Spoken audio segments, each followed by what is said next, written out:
Situé dans le nord-ouest du bassin du Congo, point de rencontre entre les républiques du Congo, du Cameroun et de la Centrafrique, le trinational de la Sangha est un complexe transfrontalier consacré à la conservation de la nature. Ce dispositif commun organise du 14 au 15 février 2022 à Brazzaville la première session de son comité scientifique. Cette session dite introductive est présidée par Rosalie Matondo, ministre congolaise en charge de l'économie forestière et présidente en exercice du comité trinational de supervision et d'arbitrage.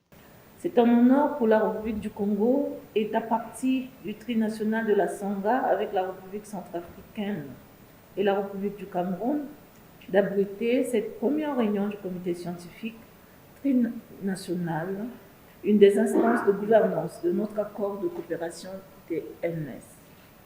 La conservation de la biodiversité au moyen des aires protégées transfrontalières demeure une préoccupation essentielle de la Commission des forêts d'Afrique centrale. Elle fait partie de l'axe prioritaire d'intervention 3 de son plan de convergence 2015-2025.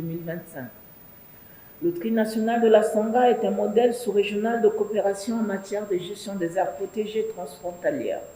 En plus d'être un vaste réservoir de carbone, le statut de site de patrimoine mondial de ce complexe forestier de 4 millions d'hectares interpelle toute la communauté internationale sur le caractère unique de sa biodiversité. Les gouvernements membres du trinational Sangha, dans le domaine de la lutte anti-braconnage et la libre circulation des personnes et des biens, sont plus que déterminés à pérenniser les actions de ce dispositif commun, dont les actions sont de plus en plus louables. Cette étape fait suite au recrutement de 5 experts en matière de recherche, dont un chercheur de la République du Congo, un chercheur de la République du Cameroun, qui a également un pacte, un chercheur de la République centrafricaine et 2 chercheurs indépendants. Et cette étape marque donc l'entrée en fonction de ces experts qui ont été recrutés en janvier 2021.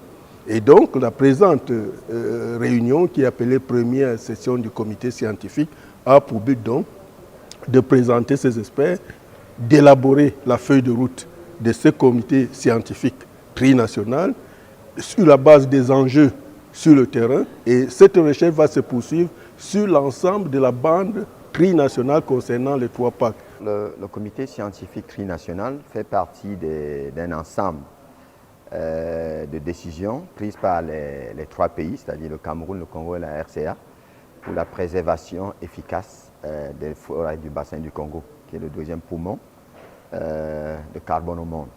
Voilà. Alors concrètement, ce qui a commencé ce matin va nous amener à définir une feuille de route pour cette recherche-là qui va se faire dans nos forêts. Parce qu'avant, nous avons constaté qu'avant, les recherches se faisaient chacun dans son pays. Il n'y avait pas une réelle coordination. Donc cette unité, non seulement doit coordonner, mais valoriser ces recherches-là. La présidente du comité trinational de supervision et d'arbitrage demande aux experts à plus de rigueur et de dynamisme au cours des travaux. Au regard de l'expérience des membres de ce comité scientifique trinational et de nombreux experts qui prennent part à la présente session, je ne puis douter un seul instant de la pertinence de vos échanges et ni de la bonne qualité des résultats qui en seront issus. Aussi, avant de clore mon propos, je voudrais saluer le dynamisme et l'accompagnement soutenu de nos partenaires, à savoir la Fondation pour le trinational de la Sangha et la GIZ, pour leur importante contribution à l'organisation des présentes assises qui constituent un autre tournant historique dans la préservation et dans la coopération entre les 3 pays du trinational de la Sangha. Couvrant une superficie totale de 746 309 hectares, le trinational de la Sangha comprend 3 parcs nationaux contigus, à savoir le parc national de Lobeke au Cameroun, de Noa-Bale-Ndoki au Congo et de Nzanga-Ndoki en République centrafricaine.